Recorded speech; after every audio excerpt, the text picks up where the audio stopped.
하나님의 말씀 읽겠습니다. 하나님의 말씀이 요한일서 5장 1절입니다. 예수께서 그리스도이심을 믿는 자마다 하나님으로부터 난 자니 또한 낳으신 이를 사랑하는 자마다 그에게서 난 자를 사랑하느니라. 우리가 주일 낮에 구원에 대해서 시리즈로 살펴보고 있는데요, 그러면서 요한일서를 쭉 살펴보고 있습니다. 오늘은 요한일서 5장 1절부터 살펴볼 차례인데, 5장 1절 전반부 보시면 예수께서 그리스도이심을 믿는 자마다 하나님께로부터 난 자다, 이 부분을 가지고 2주 내지 3주 동안 좀 자세히 살펴봐야 할 것 같습니다. 그래서 그렇게 살펴보려고 합니다. 왜냐하면요, 지금 우리나라에 가장 왜곡되어 있는 부분 중에 하나가 구원론에 대한 부분이라고 꽤 여러분들이 이야기합니다. 그래서 제가 아는 한 출판사 사장님은 우리나라 유명한 신학대학원의 교수님이기도 한데, 저를 만날 때마다 구원론 빨리 책 쓰라고 이렇게 독려합니다. 왜냐하면 그 부분이 가장 무너져 있는 중에 하나라고. 그분 장로교 박사님인데, 뿐만 아니라 지난주에도 잠시 언급했던 한국이 낳은 세계적인 신학자라고 할 수 있는 김세윤 박사님도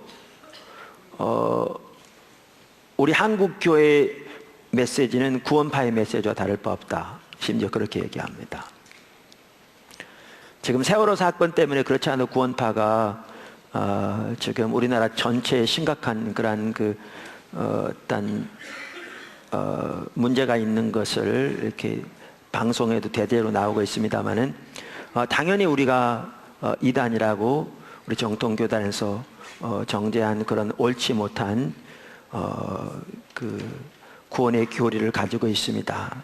그러면서 그게 전체는 아니겠지만 유병헌 일가만 하더라도 정말 심각한 그러한 행태를 우리가 볼 수 있습니다. 그래서 얼마나 이단이 무서운가를 볼 수 있는데, 김세윤 박사님의 이야기는 정통교단에서 구원파를 이단이라고 하면서 실제로 전하는 복음의 메시지는 이단인 구원파와 별다른 게 없다.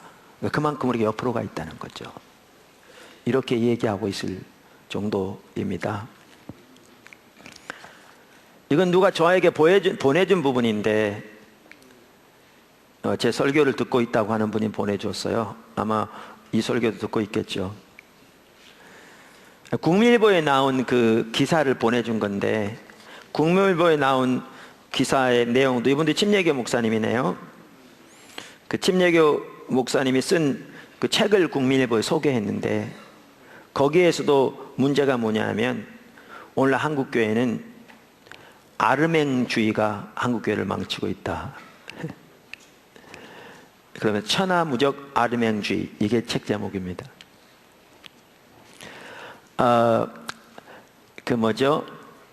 아르맹주의는요, 칼빈주의와 알미니안주의의 합해놓은 합성어고요. 그만큼 오늘날 한국교회의 구원론이 옆으로 가 있다, 이제 그런 내용의 책인데, 그거를 이제 국민일보가 소개한 그 기사입니다. 그러면서 여기 보면 국민일보와 가진 인터뷰에서 한국 교회의 값싼 구원관을 지적하면서 교회의 구원론만 보면 지금 한국 교회는 면죄부를 발행했던 중세 카톨릭보다 더 심각한 타락에 빠져 있다라고 얘기할 정도로, 그러니까 그만큼 여러 사람이 보는 바와 같이 우리의 구원론이 뭔가 심각하게 잘못된, 그러니까 그걸로 인해서 잘못된 신앙에 대한 이해가 나오고 그 토대에서 잘못된 신앙 삶이 나오는 이러한 잘못에 빠져 있다라는 것이죠. 그러면서 우리는 이제 이런 상태에서 오늘 본문에 나오는 이 구절, 예를 들면 예수 그리스도 예수께서 그리스도이심을 믿는 자마다 하나님께로부터 난 자라, 이런 구절을 들을 때, 이 하나님께로부터 났단 말은 구원받았다는 뜻이잖아요. 우리가 이미 살펴본 대로. 또 요한복음 1장도 그렇듯이. 그러면 예수께서 그리스도이심을 믿는 자마다 구원받았다는 말인데, 그러니까 이러한 이해를 가지고 우리는 이런 구절을 읽을 때 그저 예수님이 그리스도라는 그냥 사실을 믿기만 하면 그게 마치 구원을 받는 것처럼, 이런 이해를 가지고 있는 이해가 적지 않은데, 그래서 우리가 이 구절을 살펴보면서 과연 이 구절이 의미하는 바는 뭔가, 정말 우리나라의 구원론에 문제가 있다면 어떤 부분이 문제가 있는가 라는 부분을 좀 살펴볼 필요가 있어서요. 그래서 오늘 이 부분을 좀 자세히 살펴보려고 하는 거예요. 특별히 우리가 여태까지 지금 요한일서를 쭉 살펴보면서, 요한일서는 구원 전체를 한마디로 요약하기를 하나님과의 사귐이라고 말하잖아요. 그러니까 구원이 그렇고 신앙이 그렇고, 우리가 이번 시리즈를 쭉 살펴보면서 나왔듯이 기존에 전통적으로 내려오는 구원을 세 단계로 나누는, 그래서 칭의, 구원 처음 받는 거고, 그 다음에 성화, 이제 주님의 형상으로 변화되는 거고, 그 다음에 영화, 주님이 오실 때 우리가 주님의 형상으로 변화되는, 이렇게 구원을 세 가지 단계로 나눈 이 단계가 옳지 않은 거다, 그게 충분하지 않다, 이렇게 말씀드렸는데, 오늘도 정확하게 그걸 볼 거거든요. 그렇지 않고 이 모든 게 하나다. 결국은 구원은 삼각형처럼 성경은 구원을 세 가지 시제로 말하고 있다. 구원을 받았다, 구원을 받아가고 있다, 구원을 받을 것이다. 그래서 세 가지 면을 가진 하나다, 이렇게 말하면서, 그러다 보니까 이런 이해를 아까 말한 그 세 단계로 나누는 이해에서는 구원을 맨 처음 받는 것을 구원이라고 그러고, 그때부터 성화의 과정이라고 그러니까 이거를 이제 신앙생활이라고 그러는 거죠. 그런데 이렇게 하다 보니까 구원과 신앙생활이 분리되는 이해가 되는 거죠. 그러니까 신앙생활에서 좀 잘 못해도 구원을 받았으면 구원은 받은, 그날의 상은 적을지 몰라도, 이렇게 분리되는 이해를 가지고 있는데, 성경에 보면 이 자체가 분리되지 않다는 겁니다. 분리되지 않다는 거예요. 그래서 처음 구원을 받은 것부터 주님 앞에 설 때 구원이 완성되는, 주님이 다시 오신 그날에 완성되는 그날까지 모두가 구원인 거죠.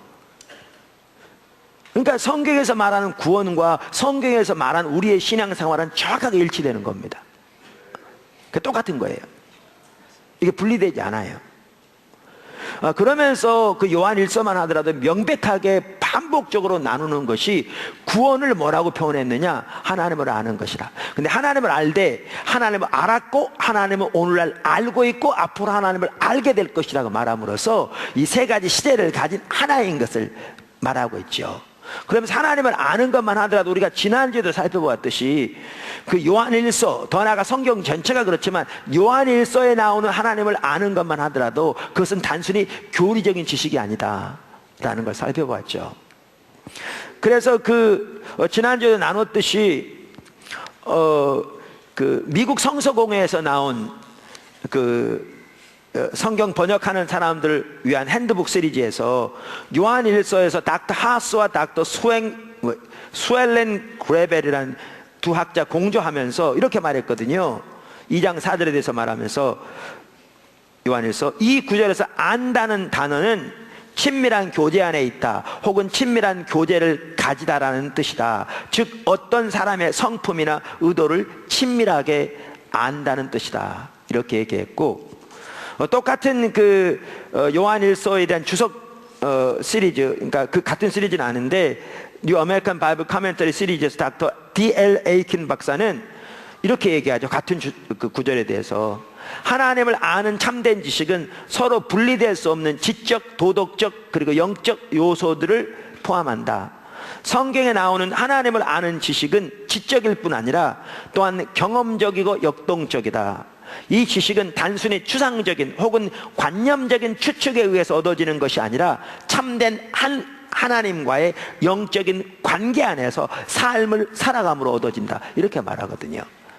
그래서 이 성경에 말하는 하나님을 안다는 것은 그분과의 친밀한 교제, 그래서 그분의 성품을 아는 것, 그분의 의중을 아는 것, 그분의 영광을 보는 것이 포함되는 거거든요. 이게 신앙의 본질인 거죠. 이거를 구원이라고 표현하고 있고 이것이 바로 신앙이죠.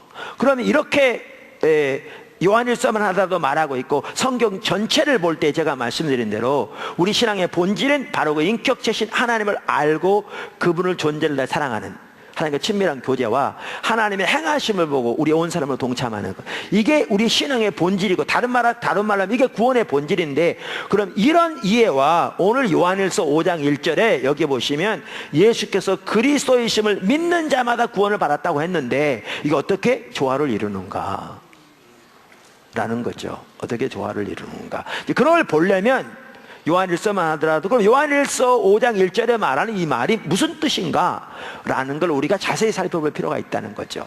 특별히 구원에 대한 이해가 이렇게 옆으로 가 있는 오늘날의 이 시점에서, 많은 분들이 이렇게 얘기하는 이 시점에서, 그래서 그 부분을 좀 더 이렇게 상세히 살펴볼 필요가 있어서 오늘은 뭘 살펴보려고 하느냐 하면요, 사도 바울의 칭의의 두 가지 측면에 대해 살펴보려고 합니다. 그러니까 오늘 본문 말씀에 대한 부분은 아닌데 이 본문 말씀에 대한 아까 말한 그 구절을 이해하려면 오늘 이 부분을 먼저 이해하면 훨씬 이해가 더 쉽겠더라고요.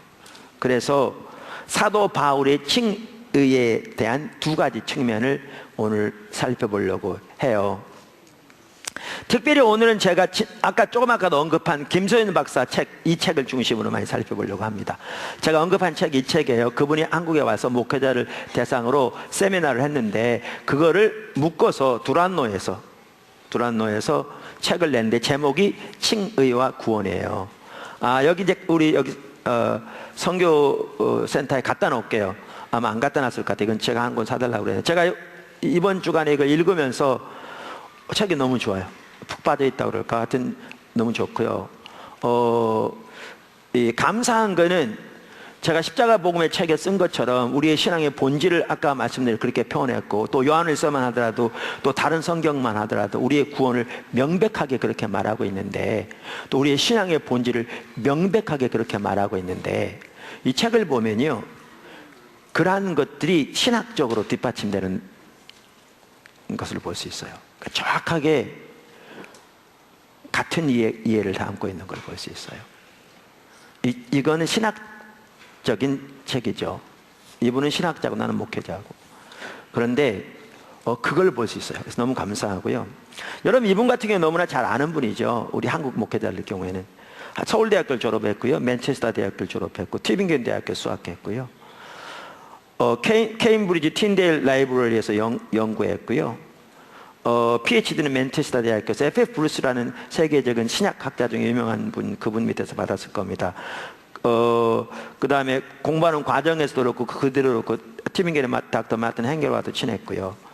또 많이 거기서도 배우기도 했고요. 미국에서도 싱가포르에서 뿐만 아니라 미국의 칼빈 신학교, 고든 코넬 신학교, 플로에서도 교수 요원으로 많이 섬기다가 지금은 플로 신학대학원의 신학학과 교수세요. 그리고 이분의 전공이 뭐냐? 바울이에요. 전공을. 그래서 이 책에서 뭐를 지금 다루고 있느냐 하면 그 사도 바울 서신서에 나오는 칭의에 대해서 다루고 있어요. 칭의. 칭의가 뭐냐 하면 의롭게 되는 것을 말하는 거죠. 그래서 오늘 그 설교는요, 설교라기보다는 좀 이렇게 성경 공부식이라고 그럴까? 강의라고 그럴까? 그럴 수 있는데 여러분들이 끝까지 잘 주의 있게 들으면 제가 말하고자 하는 게 뭔지 보여질 것 같고요. 그런 이해를 가지고 있으면 여러분들이 오늘 읽은 본문을 이해하는데도 훨씬 더 도움이 될 줄로 믿습니다. 오늘 설교만 그런 건 아니고 매번 설교가 그렇다고요.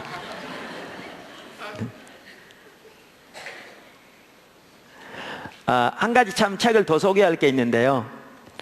그 아르트 킨들이라고 하는 그 영국의 웨스트민스터 채플에서 오랫동안 사역했던 27년인가 그리고 수년 전에 은퇴해서 지금 플로리다에 계신데, 그분이 쓴 책 중에 기름 부음이라는 책인데 아주 귀한 책이에요.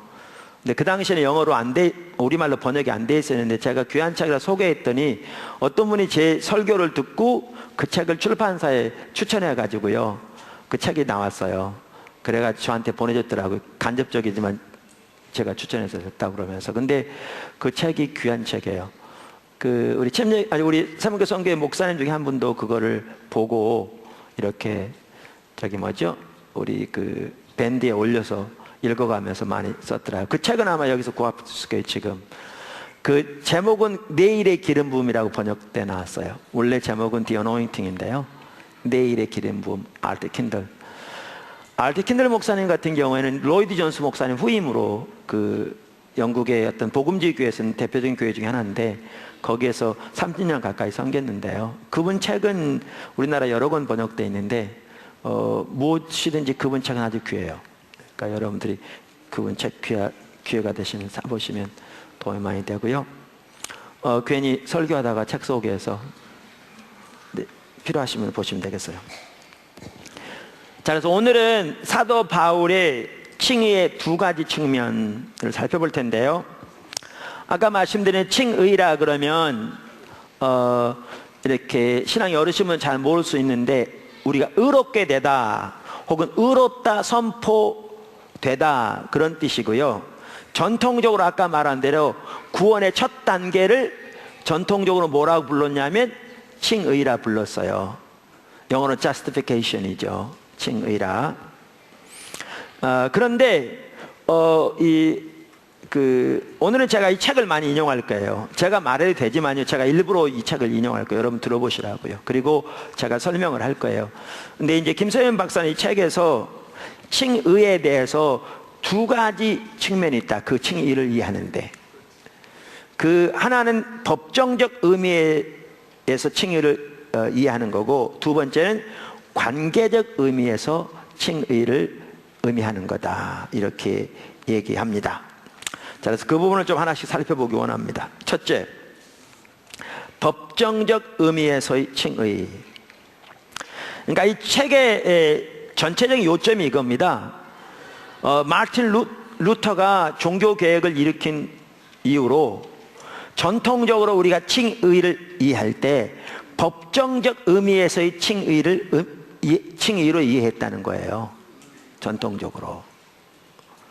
그런데 성경 연구가 활발하게 진행되면서 20세기 들어와서 사도 바울이 말한 칭의를 이제는 다른 각도에서 이해하는 일들이 일어나기 시작했다는 거예요. 그게 뭐냐면 관계적 측면에서 이해하게 되었다는 거죠. 그렇게 하면서 심지어 관계적 측면에서 이해하게 된 사람들은 법정적 의미로 이해하는 것을 오히려 부차적으로 볼 만큼 관계적 의미에서의 칭의가 훨씬 더 주된 의미로 볼 만큼 그렇게 강조하게 됐는데, 이렇게 강조하게 되면서 이제 복음주의 서클만 하더라도 복음주의 서클 내에서도 많은 논쟁이 있었는데, 그 결과 점점 받아들여지기 시작하는 건 뭐냐면 사도 바울의 칭의에 있어서 전통적으로 내려오는 법정적 의미의 칭의가 있을 뿐만 아니라 관계적 의미의 칭의가 반드시 있다. 그래서 이 두 개를 올바로 조화를 이루는 것이, 그것이 숙제의 중요한 요소이다, 이러한 결론에 이르게 되었다라고 하는 겁니다. 이거는 이분만 하는 게 아니고요, 신약학자들 중심으로 전체적으로 세계적으로 그러한 지금 상태에 있다는 겁니다.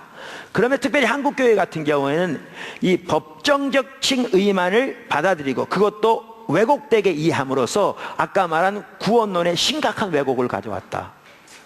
그래서 이분이 보기에는 한국교회 정통교회의 소위 말하면 구원론도 이단이라고 정죄하는, 당연히 그들은 이단인데 이단이라고 정죄하는 구원파의 구원론과 별다를 게 없다, 이렇게 이분은 얘기합니다. 그래서 오늘 바로 그 법정적 측면의 그 칭의와 법정적 의미의 그 칭의와 그 다음에 관계적 의미의 칭의를 살펴보고 어떻게 조화를 이루는 것이 중요한지 같이 살펴보고자 합니다. 아멘. 자, 첫째, 법정적 의미로서의 칭의. 그럼 법정적 의미로서의 칭의는 뭐냐? 제가 먼저 이분의 얘기를 책에 나오는데 읽어볼게요. 70쪽, 이 책이 70쪽인데요. 그리고 제가 설명할게요. 모든 인간은 죄를 지어 하나님의 영광에 이르지 못하게 되었고 하나님의 진노하에 놓여 있다. 이게 성경이 말하는 바죠. 로마 3장만 하더라도 명백하게 이렇게 말하고 있죠. 아멘. 자, 그러면서 이렇게 말합니다. 그것을 로마서 1장 18절에서부터 3장 20절 사이에서 바울이 논증했습니다. 그러면서 그 논증한 것을 이렇게 따옴표로 요약합니다. 이 저자가. 그런데 하나님이 은혜로 구원의 방도를 마련해 주셨다. 그리스도로 하여금 모든 인간을 대신하고 대표하여 그들의 죄에 대한 하나님의 진노를 받음으로써 하나님의 진노를 풀어버리도록 하셨다. 그래서 이제 하나님이 그리스도를 믿는 자들을 의롭다고 선언하신다. 이게 그 요약이라는 거죠. 이것이 복된 소식입니다. 자, 그러면서 제가 또 한번 읽어볼게요. 그리스도의 우리를 위한 죽음과 부활의 소식, 곧 복음을 받아들이는 것이 믿음의 기본입니다. 이 복음을 받아들이면 혹은 믿으면 그것이 선포하는 바, 곧 그리스도께서 우리 죄에 대하여 우리를 대신해 하나님의 벌을 받아버리심이 우리에게 효력을 발생하여 하나님은 우리를 의인이라 칭하신다는 것입니다. 아멘. 십자가 위에서 우리를 위하여 우리 대신 우리의 죄에 대한 하나님의 징벌을 받으심으로써 우리에 대한 하나님의 진노를 풀어버리심은 그리스도의 은혜인데 하나님이 그리스도로 하여금 그런 구원을 이루도록 하셨으므로 그것은 궁극적으로 하나님의 은혜입니다. 그리스도 안에서 이루어진 하나님의 이 구원, 가로 열고 은혜, 가로 닫고 구원을 선포하는 복음을 받아들이면, 가로 열고 믿으면 가로 닫고, 십자가에서 일어난 그 구원의, 그 역사적 구원의 사건이 오늘 나에게 실존적으로 효력을 발생해서 우리가 하나님의 진노로부터 사면된 의인으로 선언되는 것입니다. 이게 의롭게 된다는 뜻이라는 거예요. 법정적 의미. 이것이 칭의, 가로 열고, 무죄 선언, 의인이라 선언됨, 의인이라 칭함받음, 의인의 신분을 얻음, 가로 닫고입니다.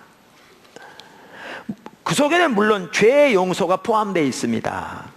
그래서 죄의 용서는 칭의의 부정적, 이 말은 반대편의 표현입니다. 그런 뜻이죠. 제가 쉽게 설명할게요. 이 시리즈를 살펴보면서 과거에 제가 라과디아 판사 얘기를 한 적이 있죠. 1930년에 일어난 일인데 어떤 그 사람이 노숙자인데 빵집에 들어가서 빵을 훔쳤다고요. 근데 그게 기소됐어요. 근데 그때 판결을 내렸던 판사가 라과디아 판사인데 그분은 아주 훌륭한 분이었더라고요. 그래서 나중에 뉴욕 주지사도 했고요. 주지사인가? 했고 지금 뉴욕에 가면 국제공항이 3개가 있는데 뉴욕 내에 하나가 라과디아 공항이 있어요. 그 라과디아 공항이 그분의 이름을 따서 만들어진 거랍니다. 1930년대 어떤 사람이 그래서 빵을 훔치다가 이렇게 잡혀서 기소됐는데 모든 사람은 다 공정하게 심판을 받아야 되기 때문에 벌금형을 내린 거죠. 10불의 벌금형을 내렸답니다. 근데 지금 10불은 아무것도 아닐지 몰라도 그 당시는 엄청난 큰 돈이었겠죠. 특별히 단 몇 센트가 없어서 빵을 훔친 사람에게 10불은 엄청난 돈이었겠죠. 그런데 판결을 내린 다음에 라과디아 판사가 자기가 그 돈을 내고요. 또 사람들에게 헌금 모으게 해서 그 10불은 벌금으로 내고 나머지는 그 사람에게 돌려줬어요. 자, 죄를 지었기 때문에 형벌을 받습니다. 스스로 갚을 수 없으니까 대신 내어주고 그 형벌을 갚은 겁니다. 그럼 이 사람은 그 죄의 값이 치러졌기 때문에 죄인입니까? 죄인이 아닙니까? 죄인이 더 이상 아닌 거죠. 법적으로 이 사람은 죄가 사해졌다고 선포된 겁니다. 이게 법정적 의미의 칭의입니다. 법정적 의미의 칭의예요. 이 법정적 의미의 칭의에서는 죄에 대한 이해가 뭐냐면 하나님의 법을 어기는 겁니다. 불법. 제가 이 시리즈를 이렇게 쭉 살펴보면서 성경에서 그러니까 성경은 뭐를 죄라고 말하는가? 그러니까 성경이 말하는 죄를 어떻게 성도들이 일목요연하게 이렇게 분명하게 이해할 수 있도록 간단하게 정리할 수 있을까? 전체 이런 부분을. 그래서 그것 때문에 고민하기도 하고 일부 설교하기도 했거든요. 그런데 오늘 이 설교를 이렇게 하다 보니까 성경에서 말하는 죄가 근본적으로 무엇인가가 일목요연하게 간단히 보일 수 있게 되는 것 같더라고요. 그러니까 칭의를 법정적 의미로 받아들이는 그 이해에서는 죄는 뭐냐? 하나님의 법을 어기는 겁니다. 불법입니다. 성경에도 보면 죄를 뭐라고 말하고 있죠? 죄는 불법이라고 나옵니다. 이건 성경 전체가 말할 뿐만 아니라 요한일서에서도 그것이 명백하게 기록되어 있습니다. 그래서 하나님은 인간을 창조하실 때 하나님의 법을 따라 살도록 창조하셨는데 인간이 하나님의 법을 범함으로 모두가 다 죄를 지음으로 하나님의 진노 가운데 놓이게 된 거죠. 그런 인간을 하나님이 예수 그리스도를 인간의 죄를 지고 십자가에 못 박혀 죽으시게 하심으로써 그 대가를 지불하게 하심으로써 하나님께서 예수 그리스도의 십자가의 공로를 토대로 우리를 죄 없다고 선포하시는 거죠. 이것이 법정적 의미에서의 칭의입니다.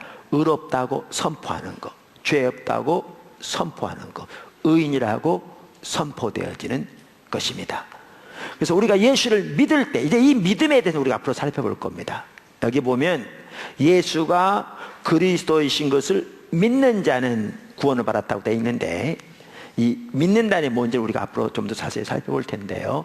우리가 예수를 믿을 때 바로 예수님께서 십자가에 쓰러진 그 일이 우리에게 효력을 발생해서 아까 읽은 것처럼 우리가 이렇게 죄 없다고 선포되는 것, 이것이 법정적 의미에서의 칭의입니다.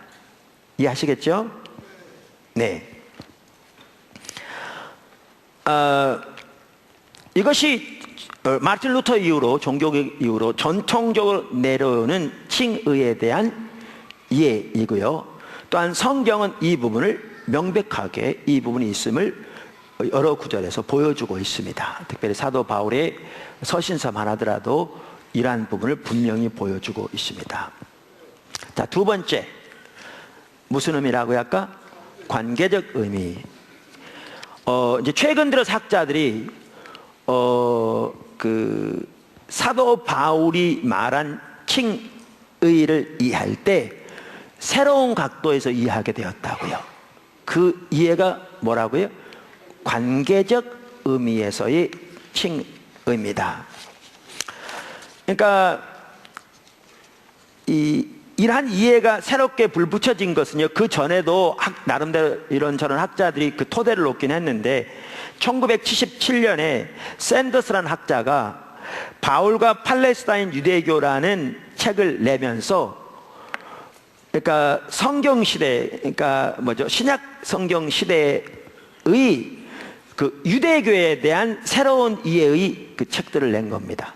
그러니까 여태까지는 우리가 예수님 당시나 사도 바울 당시의 유대교는 신약 성경에 나오는 사도 바울이 말한 관점에서만 유대교를 이해할 수 있었는데 1977년 그 샌더스라는 학자에 의해서 그 당시 유대교에 대한 새로운 이해가 이게 연구되게 된 겁니다. 그러면서 그것이 영향을 미쳐서 사도 바울이 칭의에 대해서 이해하는 것에 대해서 우리가 이해하는 바가 획기적으로 좀 더 많은 창들이 열리면서 새로운 각도에서 보여지기 시작했습니다. 그 하나의 그 새로운 각도가 뭐냐면 아까도 말한 대로 관계적인 측면에서의 칭의, 관계적 의미로서의 칭의입니다. 물론 이 책에 보시면 관계적 의미로 그 일을 이해하되 그 학파도 여럿이 있습니다만은 그 중에 특별히 보수적인 학자들 중에 대표적인 학자들은 제임스 단이라든가 라이시라든가 이런 학자들이 있지만 광범위하지만 그러나 이걸 통해서 그 뒤로 점점 이제 얘기가 되면서 여러 학자들, 그 중에 많은 보수적 학자들도 서로 논쟁과 토론과 이런 결과를 통해서 상호 간에 영향을 미치고 이제 점점 자리를 잡아가는, 그래서 전반적으로 이제 받아들여지고 서로 영향을 받아서 자리 잡아가는 그러한 자리에 있게 되었다. 그러면서 새롭게 이렇게 이해하게 된 측면이 뭐냐? 관계적 측면이라는 거죠. 자, 그러면 관계적 측면에서 사도 바울이 말한 칭의를 이해한다면 그건 무슨 뜻이냐? 말씀드린 대로 제가 먼저 이 책을 먼저 읽어드리겠습니다. 왜냐하면 오늘은 제가 이분을 많이 인용한다고 말씀드렸으니까 읽어드리겠습니다. 이 책 여러 곳에 있는데요, 제가 지금 읽으려고 하는 것은 71쪽 제일 아래서부터 읽습니다. 이 책 이렇게 말합니다. 하나님이 그리스도로 하여금 우리 죄를 씻어버리는 제사가 되게 하심은 창조주로서 또한 언약의 하나님으로서 우리를 돌보시겠다는 약속을 지키심이요 우리에 대해 스스로 짊어진 의무를 다하십니다. 그러니까 과거에 제가 요한일서 2장 1절과 2절을 설교하면서 그때 화목제물로 예수님이 죽으셨다 이렇게 성경에 나와 있는데, 화목제물이란 뜻이 무슨 뜻이냐? 그럼 학자들은 크게 두 가지의 의미를 거기에 본다 그랬죠. 기억하실 분이 계실지 모르겠어요. 그런데 이 칭의를 두 가지 면에서 이해하잖아요. 이 두 가지 면에서 이해하는 이 배경에는 화목제물에 대한 이 두 가지 이해가 각기 들어 있습니다. 그래서 그 화목제물로 이해하되 화목제물을 하나님의 분을 풀어드리는, 그러니까 달렘이라고 말하는, 영어로 propitiation 이란 그러한 의미로 이해하는 것은 아까 말한 전통적인 이해에서의 법정적 용어로 칭의를 이해하는 그 밑에 깔린 화목제물에 대한 이해고요. 그 다음에 화목제물을 이해하되 appreciation, 이 말은 속죄라 그렇게 말씀드렸잖아요. 이 의미는 지금 관계적 의미에서 칭의를 이해하는 그 바탕에 깔린 그 속죄에 대한 이해입니다. 그러면서 그때도 살펴볼 때도 그 페트라 성경의 주석 학자도 그렇고 닥터 스몰이라든가 닥터 바크라든가 이런 귀한 학자들도 예수님의 속죄 제물에는 두 가지 의미가 다 있다 이렇게 말했는데요, 이런 차원에서 보더라도 우리가 칭의를 볼 때에 법정적 의미의 그 칭의와 관계적 의미의 칭의가 다 들어있는 것을 볼 수가 있으면 이 조화가 중요하다 그 말이죠. 자, 그러면 계속해서 그러면 관계적 의미의 칭의는 뭘 말하는지 더 읽어보겠습니다. 그러므로 그리스도 속죄 제사에 대한 선포, 곧 복음에는 하나님의 의가 계시된다. 즉 하나님의 언약의 신실하심, 하나님께서 우리에게, 표현이 좀 그래요, 우리말로 번역하다 보니까, 하나님께서 우리에게 하나님 노릇 해주심, 가로 열고 은혜 가로 닫고 이 드러난다. 그러니까 법정적 용어에서 하나님의 의는요, 하나님은 의로운 자는 상 주시고 불의한 자는 심판하시는 것이 하나님의 의였는데, 이 관계적 의미로 이해할 때 하나님의 의는 어떻게 이해되느냐 하면, 인간이 하나님을 대적하고 등지고 떠났을 때에도 언약의 하나님으로서 하나님이 저들에게 하시는 하나님의 언약에 대한 신실함을 나타내어서 그 하나님의 언약에 대해서 신실하게 자신의 하신 일을 하시는 이 신실하심을 의로 보이는 거죠. 하나님의 의로 보는 거죠. 여기 보시면, 자, 읽고 더 설명할게요. 네. 이 복음을 믿으면, 가로 열고 받아들이면 그것이 선포하는 그리스도의 역사적 속죄 제사가 우리에게 효력을 발생하여 우리가 하나님에 대해 우리의 의무를 다하지 못함, 가로 열고 그게 불이에요. 가로 닫고 못함의 죄가 씻어지고 그 죄가 초래한 하나님과의 갈등이 해소되어 우리가 하나님과의 올바른 관계로 회복되어진다. 곧 의인, 다음 벽의인, 가로 닫고 하나님과의 올바른 관계를 가진 자, 가로 닫고 이 된다. 이것이 칭의, 의인됨, 의인의 신분을 얻음이다. 한 줄만 더 읽고 설명할게. 이것이 칭의의 관계적 해석입니다. 이 해석은 칭의를 근본적으로 하나님이 자신에게 등 돌린 죄인들을 자신과의 올바른 관계로 회복시킴으로 이해하는 것입니다. 자, 그럼 이제 설명할게요. 아까 법정적 용어에서는 칭의가 뭘 말한다고요? 하나님의 법을 버린 자들을, 저들이 예수를 믿음으로 예수님이 저들의 죄를 지고 가셨기에 그 예수님의 십자가의 공로를 토대로 해서 저들을 죄 없다 선포하시는, 그것이 법정적 의미의 칭의였다고요. 이해하시죠? 그럼 관계적 의미의 칭의는 뭐냐 하면요, 이제 이따 나옵니다만 하나님이 인간을 창조하실 때 처음부터 하나님과 친밀한 관계로 창조하셨는데 인간이 하나님과 친밀한 관계에서 떠나 자기중심적인 삶, 이걸 이분도 아담적 본성이라고 말합니다. 아담적 본성의 삶을 삶으로 하나님과의 관계가 근본적으로 끊어졌을 때 하나님께서 예수님을 죄를 사하는 제사로 내어주심으로, 그래서 여기는 속죄의 제사입니다. 내어주심으로 이 예수님의 속죄 공로로 저들을 하나님께로 회복시킨 것, 이것을 칭의라고 하는 겁니다. 칭의. 그래서 여기서 의인이란 표현은 이 관계적 의미로 의인을 이해하면 하나님과의 올바른 관계에 놓인 자라는 말입니다. 그래서 여기서 말하는 칭의는 하나님과의 관계가 회복된 것을 의미합니다. 그래서 이러한 의미의 칭의를, 그러니까 왜냐하면 사도 바울의 서신서에 보면 칭의와 같은 의미로 때로는 화목이라는 용어를 사용하거든요. 그래서 이 화목이라는 용어를 사용하는 걸 보면 이러한 의미의 칭의를 의미하는 것을 보여준다는 거죠. 그래서 여기에 뭐 하나님의 아들됨이 포함되고, 그래서 하나님 새로운 피조물로 태어난 것도 여기에 포함되는 거고, 여기에 화목이란 다른 용어도 바로 그것을 의미한다, 이렇게 표현합니다. 아멘.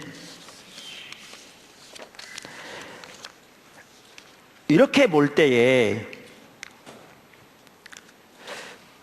저는요, 이게 보이더라고요. 이 칭의를 이렇게 관계적 의미에서 이해한다면요, 여기 죄의 핵심이 뭔지 아세요? 자기중심적인 삶이에요. 아담적 본성. 제가 십자가 복음 책에서도 여러 번 나눴듯이 하나님께서 우리 인간을 처음부터 만드실 때부터 하나님 중심적인 삶으로 만드셨다. 그래서 하나님의 주권적인 통치 아래서 하나님과 친밀한 교제 가운데 하나님의 길을 따라 살아갈 때 그 하나님의 생명이 우리 가운데 넘치게 되어 있는 거죠. 근데 인간이 타락하게 되었죠. 그 아담과 하와가 선악과를 먹었는데, 선악과를 먹었다는 것이 단순히 과일 하나를 먹었다는 것을 의미한 게 아니라 하나님 중심적인 삶에서 자기 중심적인 삶으로의 전환을 의미하는 거죠. 그래서 여러 차례 살펴본 것처럼 타락의 가장 본질이 뭐냐? 하나님 중심적인 삶에서 자기 중심적인 삶으로의 전환인 거죠. 반대로 구원의 그러면 핵심이 뭐냐? 자기 중심적인 삶에서 하나님 중심적인 삶으로의 전환인 거죠. 자, 그러면 여기 보십시오. 이렇게 관계적 차원의 의미에서의 칭의를 이해할 때 죄의 본질이 뭐냐? 죄의 핵심이 뭐냐? 자기중심적인 삶입니다. 이게 성경 전체가 말하는 핵심적인 내용이죠. 그러니까 성경에 보면 불신이 곧 큰 죄잖아요. 이거요, 자기 자원 의지하는 거니까요. 여기에 다 들어가는 거죠. 그래서 죄만 하더라도 이 법정적 의미로서의 그 칭의에 대한 이해를 가지고 법을 범하는 불법을 하는 것으로만 이해하면요, 우리는 바리새인처럼 될 수 있어요.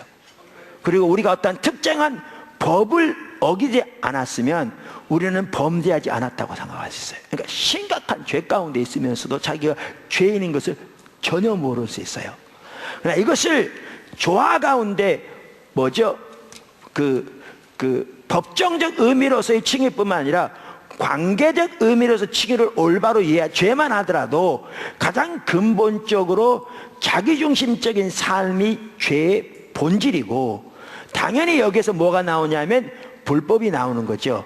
이렇게 죄를 이해해야 죄만 하더라도 우리가 올바로 이해할 수 있어요. 그래서 성경이 말한 죄의 두 핵심은 이겁니다. 자기중심적인 삶과 불법. 두 핵심은.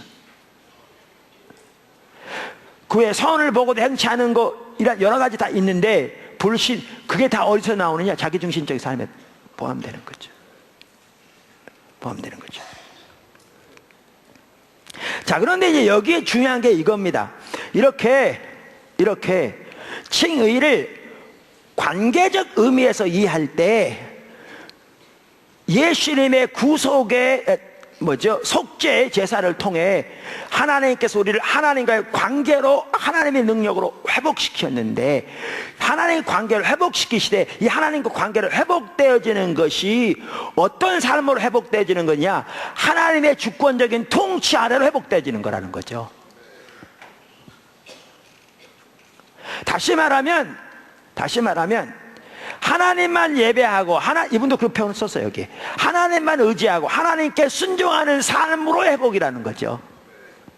제 표현에 의하면 하나님 중심적인 삶으로 회복인 겁니다. 회복인 겁니다.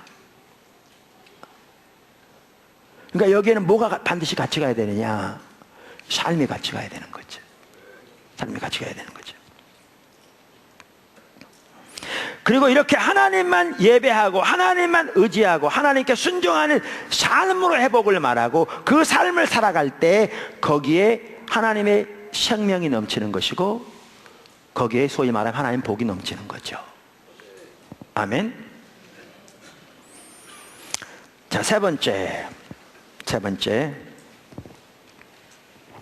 이 두 해석의 통합이 중요하다. 새 학파라고 이 책에도 표현되어 있는데요, 새 학파가 나오면서 이 새 관점의 학파들은 관계적인 측면에서의 칭의를 강조한 나머지 법정적 의미에서의 칭의를 소홀히 하거나 무시하거나, 때로는 법정적 의미의 칭의를 인정하더라도 그것은 부수적인 것으로 인정하는 경우가 많다는 거죠. 그런데 이 저자는 뭐라고 말하냐면, 성경은 법정적 의미의 칭의도 분명하게 있기 때문에 그것을 그렇게 볼 수 있는 내용은 아니다. 이 두 개가 정확하게 조화를 이루어야 한다. 그렇게 말하는데 저도 거기에 전적으로 동의합니다.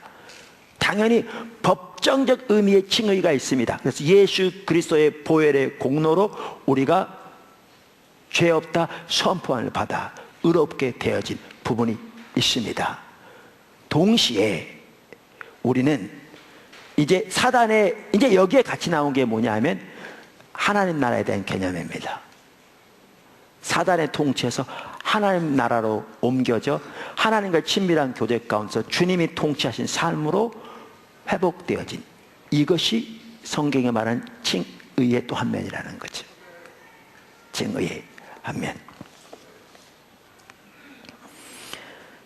그러면서 이분은요, 아까 말한 대로 한국교회가 법정적 의미에서의 칭의만 강조하고 관계적 의미의 칭의에 대한 자리가 없을 뿐만 아니라 심지어 그마저도 왜곡되게 이해함으로써 법정적이만 하더라도 실제로 전하는 메시지는 구원파와 다를 바 없다, 그렇게 말해요. 제가 한번 읽어볼게요. 직접 79쪽에 붙어 있습니다. 이 책에.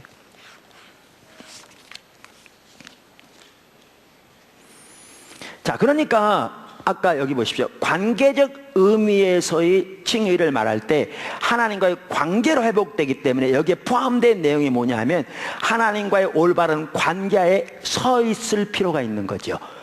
그래서 새로운, 아까도 말씀드린 새로운 관점을 주장하는 학파들이 사용하는 용어 중에 하나가 뭐냐? 서 있음이라는 용어입니다. 그 자리에 하나님과 올바른 관계에 서 있음의 필요성이 있는 거죠.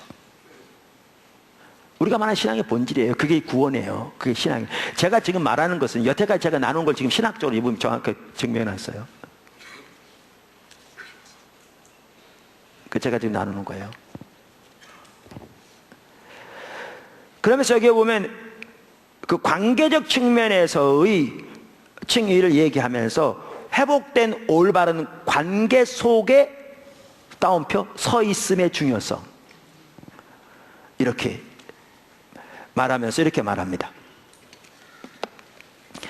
전통적인 신학은 이 문제를 칭의론의 구조 속에서 이해하려 하지 않고 구원의 서정의 틀 속에서 칭의 뒤에 성화의 과정을 설정하여 해결하려 했습니다. 칭의된 자는 성화의 과정을 거쳐 영화에 이른다는 것입니다. 아까 구원을 세 가지 단계로 나누는 것을 뭐라고요? 칭의, 성화, 영화로 나누는, 이거를 신학적 용어로 이분은 뭐라고 표현하냐면 구원의 서정. 근데 전통적으로는 뭐죠? 칭의의 문제를 요렇게 이해하려고 노력했다는 거예요. 그래서 칭의는 어디에 해당되는 것으로 처음 시작하는 것만으로.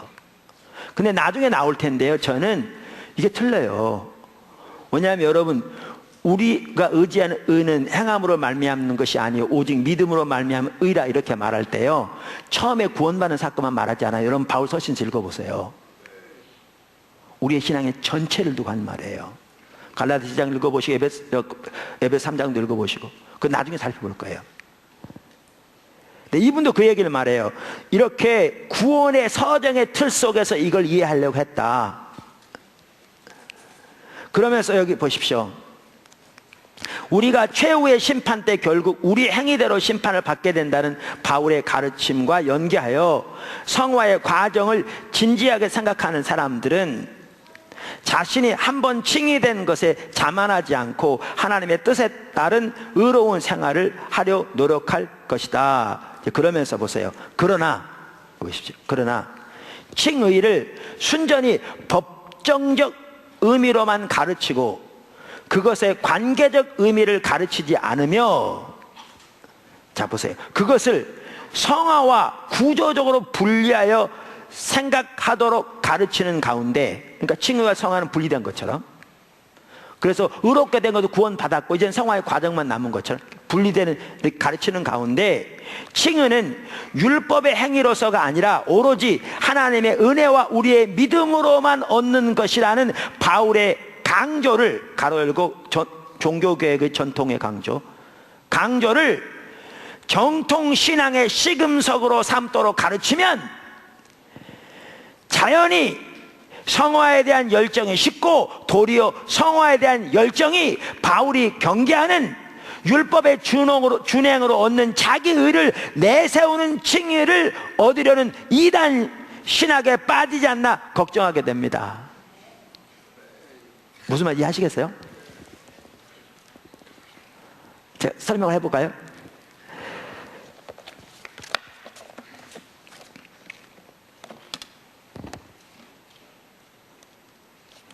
보세요. 칭의를 이처럼 법정적 용어로만 이해한다는 거예요. 그리고 뭐라고요? 성화 분리되게 이해한다고. 이 구원의 서정을 나누어서. 그래서 우리는 의롭게 되었다 이미. 그래서 구원 받았다. 이제 나머지는 신앙생활 하는 건데 열심히 하면 상급 받고 열심히 안 받아 상급 혹시 못 받아도 나는 이미 구원 받았기 때문에 나는 이미 천국 간다. 나눠서 이해하는 게 그거잖아요. 이렇게 나눠서 이해하고 또 법정적 용어로만 이해하고 여기다가 뭐를 강조하느냐 하면 뭐 전통적인 뭐죠?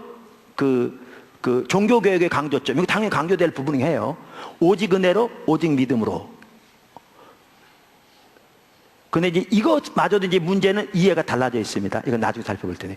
오직 은혜로, 오직 믿음으로 이렇게 강조하다 보니까 이렇게 하다 보니까, 그리고 이걸 정통신학의 시금석으로 이해하니까 어떻게 돼버리는가? 성화의 열정 완전히 식어져 버리는 거고,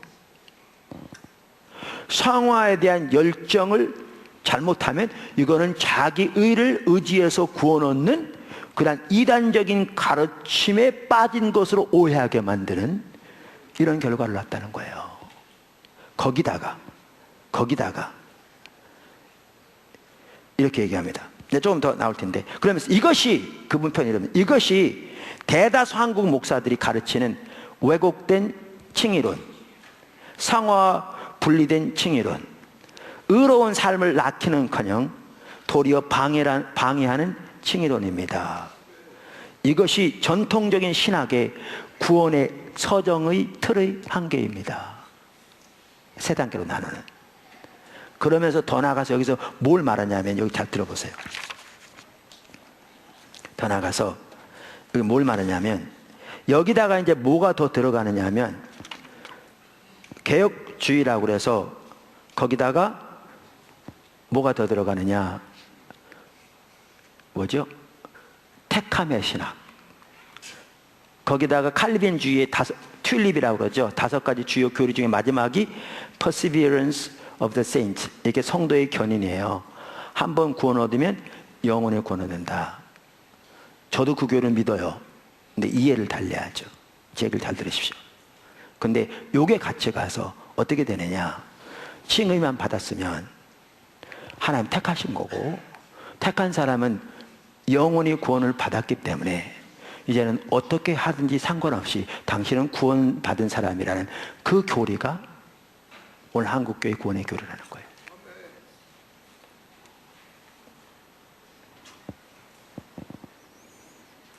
그렇기 때문에 거기에는 뭐가 거기에 같이 내포되어 있느냐, 어떻게 살아도 상관없고 구원의 확신만 가지고 살아가면 되는, 이거는 구원파의 교리와 전혀 다를 바가 없다는 거죠. 이게 이분이 한 얘기예요. 제가 한 얘기가 아니고 이분이 한 얘기. 근데 전 정확하게 잘 지적했다고 믿거든요. 그래서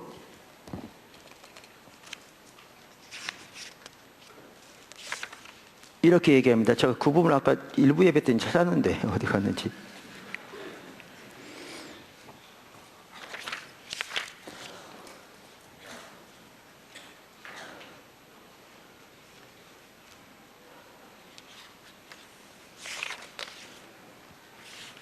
이럴 때 참 당황스러워요, 그죠?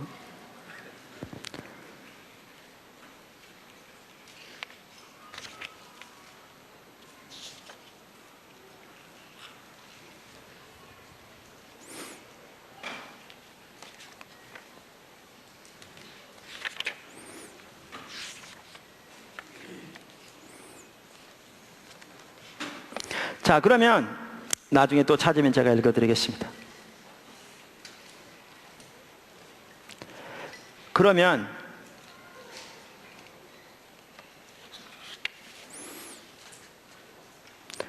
아까 두 가지 관점의 칭의에 대한 것이 정확하게 통합돼야 그게 옳다고 그랬는데, 그럼 그것이 정확하게 통합된다면 그 이해는 어떠한 이해를 가지게 될 것인가? 그러면서 이 저자는 그 통합에 대해서 이렇게 얘기합니다. 그 84쪽에서요. 84쪽 이렇게 얘기합니다. 칭의를 그 법정적 의미와 관계론적 의미, 그리고 그것의 종말론적 유보를 다 고려하여 정의하면, 그러니까 이 말은 제가 여기서는 그냥 넘어갔는데요. 쉽게 설명하면 이렇습니다. 하나님 나라가 2단계로 임한다고 여러 번 말씀드렸죠. 이건 학자들이 거의 이제 다 전반적으로 이제 컨센서스, 동의가 이루어지고 있는 부분입니다.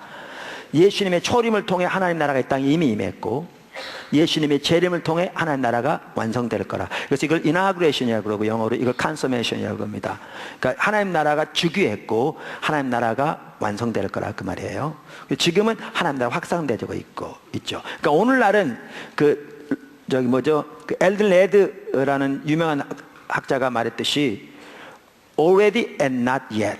그러니까 하나님 나라가 이미 이 땅에만, 그러니까 하늘나라의 승리와 능력과 임재와 생명과 하나님과의 교제가 이미 임한 예수 십자가 부활을 통해. 그런데 그 온전한 승리는 not yet, 아직 임하지 않은, 이것이 영적 전쟁에서도 이게 해당되죠. 그래서 십자가 부활 통해 사단의 머리가 깨졌죠.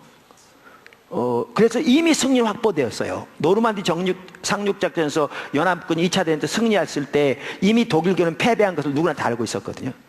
자신들도. 근데 전쟁은 끝나지 않았어요. 오늘날도 사단들이 역사하고 있죠. 사단 해역들은. 그러나 그들의 운명은 이미 결정되었어요. 그러니까 장군 소탕인 거죠.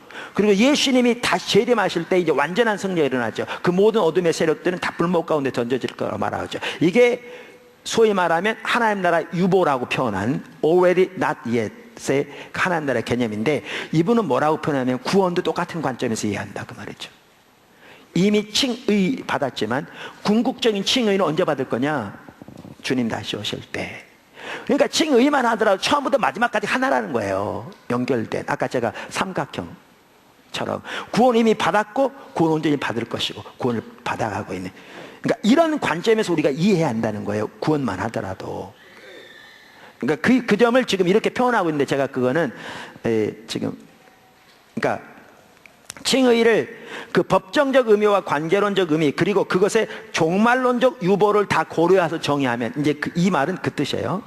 고려하면 칭의란 지금 그리스도의 대속의 죽음과 부활의 복음을 믿는 자들에게 그 구원의 사건이 효력을 발생하여, 이제 가로 열고 죄를 용서받은 가로 닫고 의인이라고 칭함을 받는 것인데, 그것은 그들이 지금까지 칭함을 받는 것이란 건 뭐예요? 이거는 법정적 용어죠.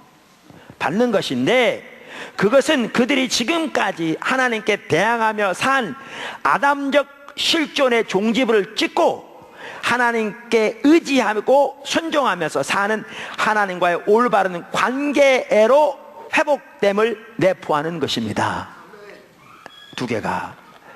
그러므로 그들이 계속 믿음으로 그 관계 속에서, 아까 머무름이라고 얘기했잖아요. 서 있음. 관계 속에서 하나님께 의지하고 순종하는 삶을 살면 그리스도의 재림 때 있을 최후의 심판에서 그들의 칭의는 완성되어 의인으로 확인되고 하나님의 영광과 영생을 얻게 됩니다. 이게 구원이에요. 이게 칭의. 이해되세요? 그래서 이 저자는요, 여기다 뭐까지 말하냐면 칭의는 주권의 전이다 이렇게 얘기해요. 자기중심적인 삶에서 하나님 중심적인 삶으로 주권이 전이 된 거라 이렇게 얘기해요. 특별히 케제만이라는 학자가 이러한 새 학파들이 일어나기 전부터도 칭의를 사도 바울의 서신서를 연구하면서 주권의 전위적인 차원에서 연구하고 발표했는데, 뭐죠? 그게 정확하게 한편으로는 옳은 부분이다, 이 부분에 있어서. 그러면서 그 얘기를 해요. 자, 그러면 여기 보십시오.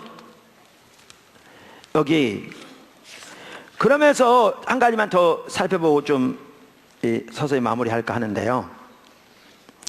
아까 그 샌더스라는 학자가 그 유대교에 대해서 새롭게 발표하면서 이러한 그 논의를 이렇게 불붙였다고 볼 수 있는데, 근데 그렇게 유대교에 대해서 연구하면서 그의 연구에 의하면 마치 바울의 서신서를 보면 그 당시 유대인들은 자기들이 율법을 잘 행함으로 그 공로로 하나님 앞에 의롭게 서는 그런 이해를 가지고 있었던 것 같은데, 실제로 유대교를 연구해보면 그게 아니다라고 말하는 거죠.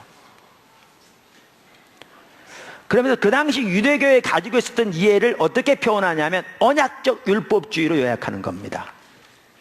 언약적 율법주의. 그러니까 언약적 율법주의란 말은 이 말이에요. 이스라엘 백성들이 하나님의 자녀가 된 것은 자기들이 율법을 잘 지켜 그 공로로 자녀가 된 게 전혀 아니다.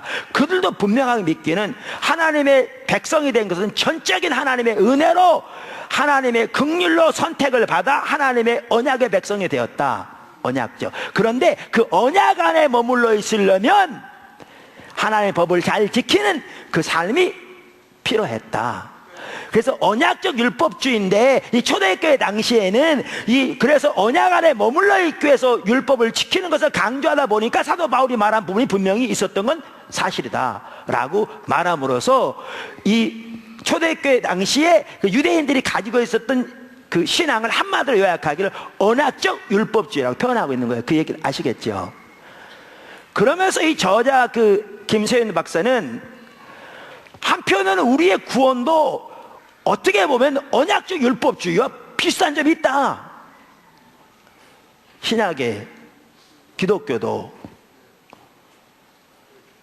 제 말 끝까지 들으세요. 이분 얘기도 책 읽어보시고요. 한편으로는 무슨 말이냐, 아까도 말한 대로 구원 얻으면 다 끝났으니까 이제 제가 살아도 아까 그 구절 읽어드리면 좋은데 제가 못 찾고 있거든요. 정확하게 적나라하게 제대로 짚었거든요. 또 다른 구절 그렇기 때문에 그냥 살아가도 되는 게 아니라 우리가 구원을 받는 것이 그 당시 유대인들 그렇게 이해했듯이 전적으로 하나님의 은혜로 받는 거다. 하나님의 긍휼과 자비로. 그래서 언약의 백성이 되는데 우리가 하나님과의 올바른 관계에 서 있음, 아까 서 있음 말했잖아요. 머물러 있음. 그렇게 서 있고 머물러 있어야, 그래서 하나님만 의지하고 하나님만 예배하고 아까 나온 것처럼 하나님께 순종하는 삶 가운데 머물러 있게 될 때 그 언약의 관계에 머물러 있게 되는 것이고 하나님의 생명이 거기에 넘치는 거죠. 제가 말하는 신앙의 본질 정확하게 얘기하고 있는 거예요. 근데 저는 제가 이 책을 읽으면서 그 하나하나가 정말 하나님께서 이렇게 그동안 인도하신 부분들이 정확하게 신학적으로 증명되는 것 같더라고요. 저는 목사로서 하나님의 말씀 주님 따라가면서 이렇게 배운 부분들을 나누는데, 근데 저는 제가 보면서, 이건 제가 쓴 용어입니다. 언약적 율법주의가 아니고요, 신약 성경은 정확하게 뭐냐면 언약적 복음주의입니다. 무슨 얘기냐면요, 하나님이 예수님의 십자가를 통해서 우리의 법정적으로 우리의 죄를 사하시고 의롭게 하셔서 죄 없다 선포하실 뿐만 아니라 하나님과 관계로 회복시키셨어요. 맞아요. 근데 그 삶은 하나님의 주권적인 통치 안에 사는 삶으로 회복해요. 제가 이 책을 읽으면서도 앞으로도 이제 그 부분 나눌 텐데 너무나 감사한 건 조금 이따 성령사역학교 하죠. 여러분 안 하신 분은 꼭 하세요. 제가 성령사역학교 가르치다 보면 첫 번째 강의할 때 꼭 뭐 하냐면 사도 바울이 전했던 초대교회 사도들, 특별히 대표로 사도 바울이 전했던 뭐 다른 사도들도 마찬가지고 십자가의 복음과 예수님이 전했던 하나님 나라의 복음이 정확하게 일치된다. 정확 같은 성격이다. 다른 게 있다면 사도들이 전한 십자가의 복음은 예수님의 십자가와 부활을 토대로 한 예수님의 하나님 나라의 메시지다. 그런데 이 책에 보면 정확하게 똑같은 얘기를 하고 있어요.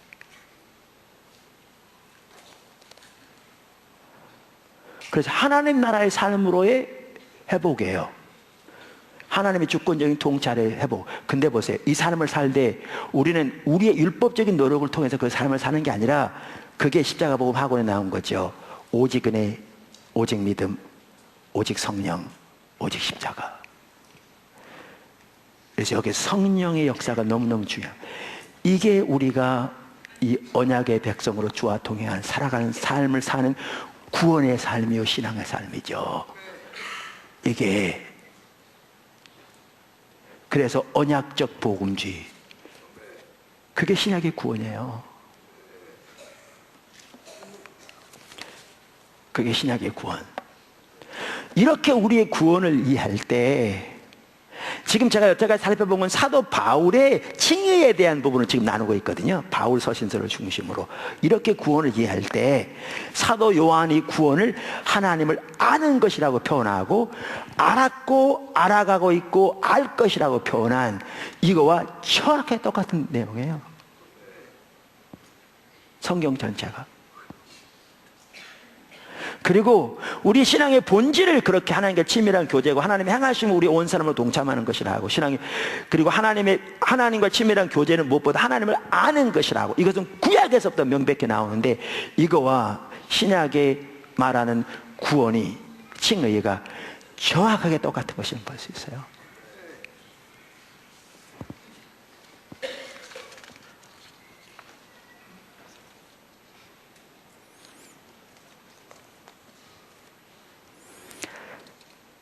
그래서 오늘 저는 좀 이렇게 이론적인 것 같지만 잘 들으시니까 도움이 되시죠? 왜 오늘 저는 우리가, 왜냐하면 요한일서 5장 1절을 살펴보기 전에 이런 부분을 이해하지 못하면 5장 1절을 정말 껍데기만 이해한다고요. 우리가 일반적으로 하는 것처럼. 그러니까 예수가 그리스도란 사실만 믿으면 구원 얻는 것처럼, 그게 성경이 말한 내용이 전혀 아닌데, 그래서 아까 말한 그런 잘못된 구원에 대한 이해를 가지고 정말 심각하게 하나님에게 너무나 멀리 떠나 있으면서도 그 사실 전혀 알지 못한 채 그거를 참다운 구원이라고 이해하고 있는 이러한 오류에 빠진다고요. 그래서 그러한 이해를 빠지지 않기 위해서 사도 바울이 그의 서신서에서 말한 칭의를 어떻게 학자들이 이해하고 있는가, 마틴 루터 종교개혁 이후로 오늘까지 그 이해가 어떻게 지금 변천되고 있고 학자들이 전반적으로 어떻게 지금 공감대가 형성되어 가고 있는가, 그 내용을 이 책을 중심으로 살펴봤어요. 여러분 이 책을 좀 사서 보시면 알 거고요. 자, 이렇게 본다면 이제 우리의 구원은 하나님을 아는 것이란 말이 무슨 말인지가 보이고, 우리의 구원의 본질이 곧 신앙의 본질인 것이 보여지는 것이고요. 그래서 여기에 보면 우리 또한 뭘 볼 수 있냐면 하나님의 주권적인 통치 안에서 하나님의 행하시는 거고, 그래서 신앙의 본질과 뭐죠? 1권, 2권 십자가 복음이 나눠진 게, 1권은 하나님의 친밀한 교제, 하나님 행하신 복, 우리 온 사람을 동참하는 게 신앙의 본질이죠. 하나님 아는 것. 근데 이 삶을 살려면 철저하게 성경의 토대 위에서 오직 은혜의 한 삶, 그 진정한 의미, 이것도 오늘 심각하게 가려졌죠. 오직 믿음의 한 삶, 오직 십자가의 한 삶, 오직 성령의 한 삶에 대한다고. 이게 우리 신앙이죠. 이게 우리 구원이고, 이 삶을 살아갈 때 이 땅에서 하나님의 그 놀라운 생명이 우리 삶 속에 풍성하게 넘칠 뿐만 아니라 우리가 그날에 하나님의 그 놀라운 영광과 하나님의 놀라운 구원의 완성을 경험하게 되는 거지요. 육신의 부활을 포함해서. 그게 성경이 말하는 구원입니다. 그 가운데 여러분 모두가 다 서게 되기를 주님으로 축원합니다. 기도하겠습니다.